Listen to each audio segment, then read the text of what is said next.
Hello friends, welcome to daily class. Daily class में आप सभी का स्वागत है। तो दोस्तों, आज का जो हमारा सेशन है वो क्या है, टॉप 30 जीके जीएस का। तो आज के इस सेशन में हम देखने वाले हैं टॉप 30 जीके जीएस को। तो दोस्तों, अगर आप हमारे यूट्यूब चैनल पे नए हैं तो हमारे यूट्यूब चैनल डेली क्लास को सब्सक्राइब करना बिल्कुल भी ना भूलें। और दोस्तों, आज जो है दोपहर 3 बजे जो है हमारा मैथ की क्लास था। अगर आपने अभी तक उस मैथ की क्लास को नहीं देखा है तो उसका लिंक जो है आपको नीचे डिस्क्रिप्शन बॉक्स में दे दिया जाएगा और ऊपर आई बटन पर क्लिक करके भी आप मैथ की क्लास को देख सकते हैं। और इस मैथ क्लास के अलावा जो है 11 बजे जो है हमारा क्या था, मॉक टेस्ट था।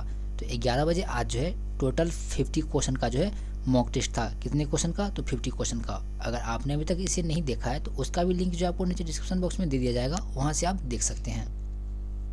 तो दोस्तों, चलते हैं वीडियो की ओर। तो आज का जो हमारा सेशन है वो है टॉप 30 जीके जीएस का।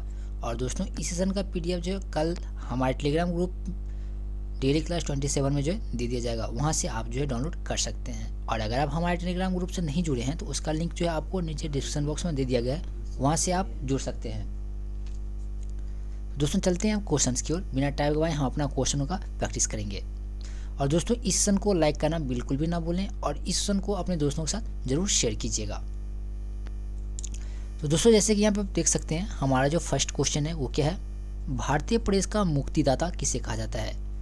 तो दोस्तों, यहाँ पे हमारा क्वेश्चन है कि भारतीय प्रेस का मुक्तिदाता किसे कहा जाता है। तो दोस्तों, किसे कहा जाता है? तो सर चार्ल्स मेटकॉफ को। सर चार्ल्स मेटकॉफ को भारतीय प्रेस का मुक्तिदाता कहा जाता है। तो दोस्तों, इसका सही आंसर क्या हो जाएगा? सी। अब देखिए, नेक्स्ट क्वेश्चन है, चीनी यात्री ह्वेनसांग ने किस विश्वविद्यालय से अपनी शिक्षा ग्रहण की थी। अब आपको बताना है कि चीनी यात्री ह्वेनसांग ने किस विश्वविद्यालय से अपनी शिक्षा ग्रहण की थी। तो दोस्तों, कहाँ से की थी? तो नालंदा विश्वविद्यालय से। कहाँ से? नालंदा विश्वविद्यालय से। तो इसका सही ऑप्शन क्या हो जाएगा? बी। अब देखिए, 3 नंबर क्वेश्चन है, बहुत ही इजी क्वेश्चन है कि डेंगू बुखार को कौन संचारित करता है। तो दोस्तों, डेंगू बुखार को जो है वो कौन संचारित करता है? तो मादा एनोफिलीज मच्छर। कौन? मादा एनोफिलीज मच्छर। डेंगू बुखार को कौन संचारित करता है? तो मादा एनोफिलीज मच्छर। इसका सही आंसर क्या हो जाएगा? बी। नेक्स्ट क्वेश्चन है 4 नंबर कि योग दर्शन के प्रतिपादक कौन है। अब आपको बताना है कि योग दर्शन, तो योग दर्शन के प्रतिपादक कौन है? तो पतंजलि। कौन है? पतंजलि। तो इसका सही आंसर हो जाएगा बी।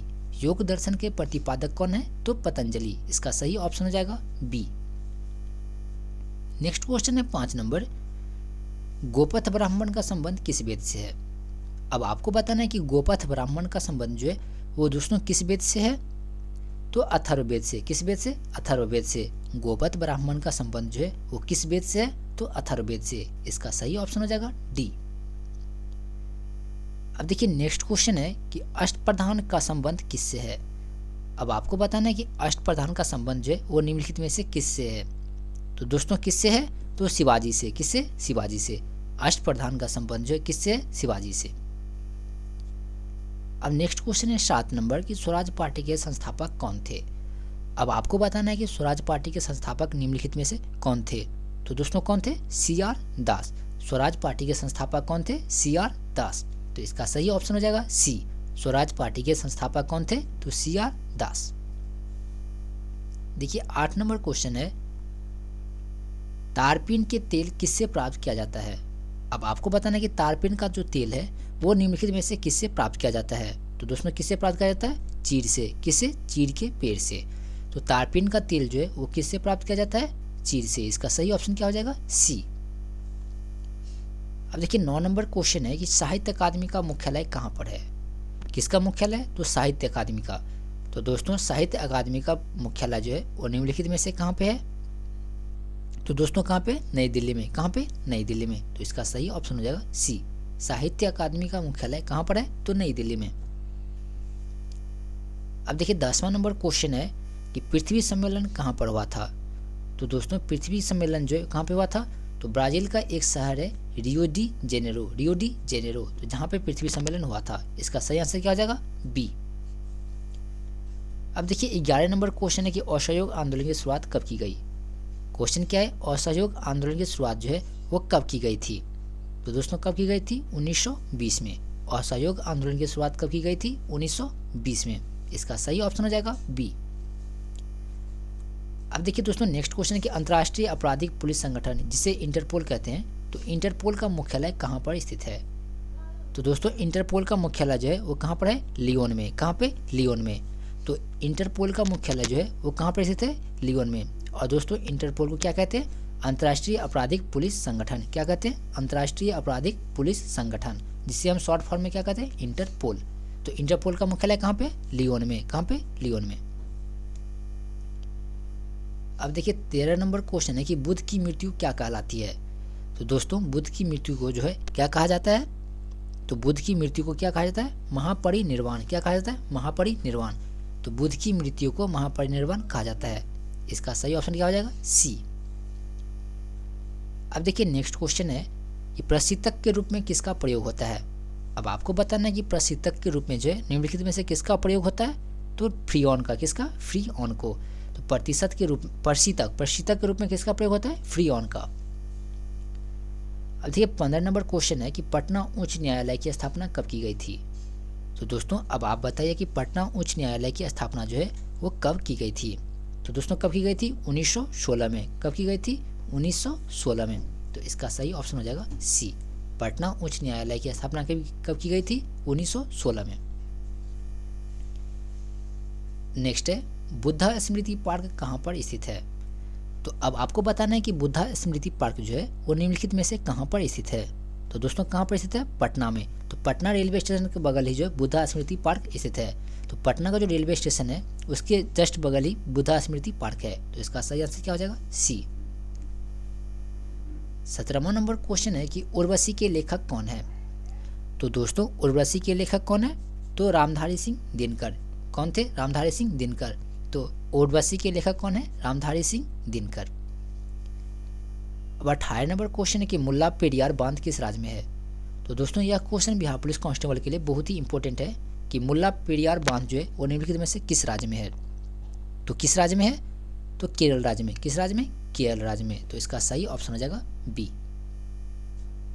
नेक्स्ट क्वेश्चन है 19 नंबर कि पानीपत की द्वितीय लड़ाई जो है किन दो के बीच लड़ी गई थी? तो पानीपत की द्वितीय लड़ाई जो हुआ था कब? 1556 में। तो वो किन दोनों के बीच लड़ी गई थी? तो दोस्तों किसके बीच लड़ा गया था? अकबर और हेमू के बीच। अकबर और हेमू के बीच जो है पानीपत का द्वितीय लड़ाई हुआ था 1556 में। 1556 में। तो इसका सही आंसर हो जाएगा बी। अब नेक्स्ट है 20 नंबर कि अंडमान एवं कार निकोबार द्वीप समूह की कौन सी चैनल अलग करती है? तो अंडमान और कार निकोबार द्वीप समूह को जो है कौन सी चैनल अलग करती है? तो 10 डिग्री चैनल। 10 डिग्री चैनल जो है अंडमान एवं कार निकोबार द्वीप समूह को अलग करती है। अब नेक्स्ट है 21 नंबर, किस रक्त वर्ग में कोई एंटीबॉडी नहीं होता है? तो दोस्तों किस रक्त वर्ग में कोई एंटीबॉडी नहीं होता है? तो इसका सही आंसर क्या हो जाएगा? ए बी ब्लड ग्रुप में। किस ब्लड ग्रुप में? ए बी ब्लड ग्रुप में जो है कोई एंटीबॉडी नहीं होता है। तो इसका सही ऑप्शन क्या हो जाएगा? डी। इसका सही ऑप्शन क्या हो जाएगा? डी। अब देखिए नेक्स्ट क्वेश्चन है, सर्वोच्च न्यायालय कितने प्रकार की रीट जारी करता है? तो दोस्तों सर्वोच्च न्यायालय जो है वो कितने प्रकार की रीट जारी करता है? तो 5 प्रकार के। कितने प्रकार के? 5 प्रकार के। सर्वोच्च न्यायालय कितने प्रकार के रीट जारी करता है? तो 5 प्रकार के। इसका सही ऑप्शन क्या हो जाएगा? सी। अब देखिए 23 नंबर क्वेश्चन है कि कौन सा अनुच्छेद बच्चों को कारखाने में कार्य करने पर प्रतिबंध लगाता है? तो कौन सा अनुच्छेद जो है बच्चों को कारखाना में कार्य करने पर प्रतिबंध लगाता है? तो दोस्तों इसका सही आंसर क्या हो जाएगा? तो अनुच्छेद 24। अनुच्छेद 24 जो है वो बच्चों के शोषण से संबंधित है। तो इसका सही आंसर क्या हो जाएगा? बी। अब देखिए 24 नंबर क्वेश्चन है कि प्रति 2 वर्षों के उपरांत राज्यसभा में कितने सदस्य सेवानिवृत्त हो जाते हैं? तो प्रति 2 वर्षों के उपरांत जो है राज्यसभा के कितने सदस्य सेवानिवृत्त हो जाते हैं?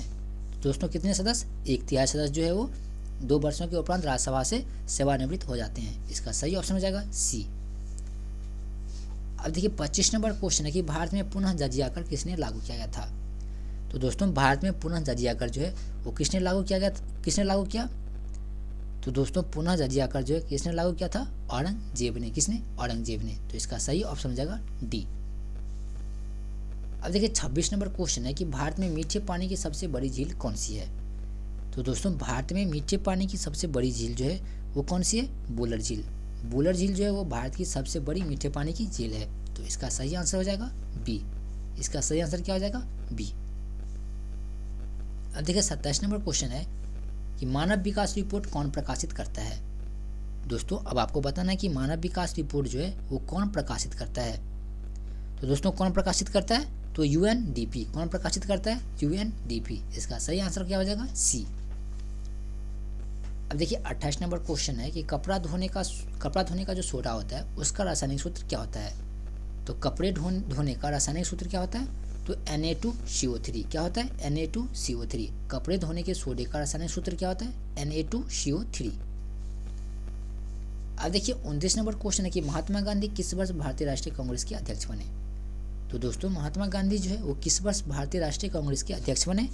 तो इसका सही आंसर क्या हो जाएगा, 1924 में। कब, 1924 में। तो महात्मा गांधी किस वर्ष भारतीय राष्ट्रीय कांग्रेस के अध्यक्ष बने, तो 1924 में। इसका सही ऑप्शन हो जाएगा डी। अब देखिए 30 नंबर क्वेश्चन है कि भारत छोड़ो आंदोलन के समय भारत के वायसराय कौन थे। क्वेश्चन क्या है, भारत छोड़ो आंदोलन के समय भारत के वायसराय कौन थे। तो दोस्तों कौन थे, लॉर्ड लिन लिथगो। कौन थे, लॉर्ड लिन लिथगो। तो लॉर्ड लिथगो जो है वो भारत छोड़ो आंदोलन के समय वायसराय थे। तो इसका सही आंसर क्या हो जाएगा, बी, लॉर्ड लिन लिथगो। नेक्स्ट है रावी नदी का वैदिक नाम क्या है। तो दोस्तों रावी नदी का जो वैदिक नाम है वो क्या है, तो रावी नदी का वैदिक नाम है परुशनी। क्या नाम है, परुशनी। इसका सही ऑप्शन हो जाएगा सी। नेक्स्ट है रंजीत सिंह एवं लॉर्ड मिंटो के बीच कौन सी संधि हुई थी। तो रंजीत सिंह और लॉर्ड मिंटो के बीच जो है वो निम्नलिखित में से कौन सी संधि हुई थी दोस्तों। तो रंजीत सिंह और लॉर्ड मिंटो के बीच जो है वो निम्नलिखित में से कौन सी संधि हुई थी। तो अमृतसर संधि। कौन सी संधि हुई थी रंजीत सिंह और लॉर्ड मिंटो के बीच, तो अमृतसर संधि। इसका सही आंसर हो जाएगा बी। अब देखिए 33 नंबर है कि भारत के किस राज्य को देवभूमि के नाम से जाना जाता है। तो भारत के किस राज्य को देवभूमि के नाम से जाना जाता है। तो दोस्तों किसको जाना जाता है, तो उत्तराखंड को। उत्तराखंड को जो है देवभूमि के नाम से जाना जाता है। तो इसका सही ऑप्शन हो जाएगा बी। भारत के किस राज्य को देवभूमि के नाम से जाना जाता है, तो उत्तराखंड को। अब देखिए 34 नंबर है कि जांघ की हड्डी को क्या कहा जाता है। तो दोस्तों जांघ की हड्डी को क्या कहा जाता है, तो फीमर। क्या कहा जाता है, फीमर कहा जाता है। दोस्तों आज का जो ये सेशन है बहुत ही कम समय का है, तो अगर आपने अभी तक इस सेशन को लाइक नहीं किया तो प्लीज़ इस सेशन को लाइक करके हमारे यूट्यूब चैनल डेली क्लास को सब्सक्राइब करना बिल्कुल भी ना भूलें। अब देखिए 35 नंबर क्वेश्चन है कि नींबू में कौन सा अम्ल पाया जाता है। तो दोस्तों नींबू में जो है कौन सा अम्ल पाया जाता है, तो नींबू में कौन सा अम्ल पाया जाता है, सैट्रिक अम्ल। नींबू में सैट्रिक अम्ल पाया जाता है। तो इसका सही आंसर हो जाएगा ए। अब नेक्स्ट क्वेश्चन है राजा राम मोहन राय ने हिंदू कॉलेज की स्थापना कब की थी। तो दोस्तों राजा राम मोहन राय ने हिंदू कॉलेज की स्थापना जो है कब की थी, 1857 में। कब की थी, 1857 में। तो इसका सही ऑप्शन हो जाएगा बी। अब देखिए 37 नंबर है कि नरोड़ा नाभिकीय विद्युत संयंत्र किस राज्य में है। कौन सा नाभिकीय विद्युत संयंत्र, तो नरोड़ा। अब आपको बताना है कि नरोड़ा नाभिकीय विद्युत संयंत्र जो है वो भारत के किस राज्य में है। तो दोस्तों किस राज्य में, उत्तर प्रदेश में। किस राज्य में, उत्तर प्रदेश में। तो इसका सही ऑप्शन क्या हो जाएगा, डी। अब देखिए 38 नंबर क्वेश्चन है कि राज्य विलय नीति को किसने प्रतिपादन किया। अब आपको बताना है कि राज्य विलय नीति को जो है वो सर्वप्रथम किसने प्रतिपादन किया था। तो दोस्तों किसने किया था, डलहौजी ने। किसने, डलहौजी ने। तो इसका सही ऑप्शन हो जाएगा बी। अब देखिए 39 नंबर क्वेश्चन कि संत कबीर के गुरु कौन थे। तो दोस्तों अब आपको बताना है कि संत गुरु के कबीर जो वो निम्नलिखित में से कौन थे। तो दोस्तों संत कबीर के गुरु कौन थे, तो रामानंद। कौन थे, रामानंद। इसका सही ऑप्शन हो जाएगा डी। अब देखिए 40 नंबर है कि अटकामा मरुस्थल किस महाद्वीप में स्थित है। तो दोस्तों अटकामा मरुस्थल जो है वो किस महाद्वीप में है, दक्षिण अमेरिका में। कहाँ पे है, दक्षिण अमेरिका में। तो इसका सही ऑप्शन हो जाएगा डी। अब देखिए 41 नंबर क्वेश्चन है और ये हमारे इस सेशन का सबसे लास्ट क्वेश्चन है कि ध्रुवों पर दिन की अवधि क्या होती है। तो दोस्तों ध्रुवों पर दिन की अवधि कितनी होती है, 6 महीने। तो ध्रुवों पर 6 महीने दिन और 6 महीने रात होती है।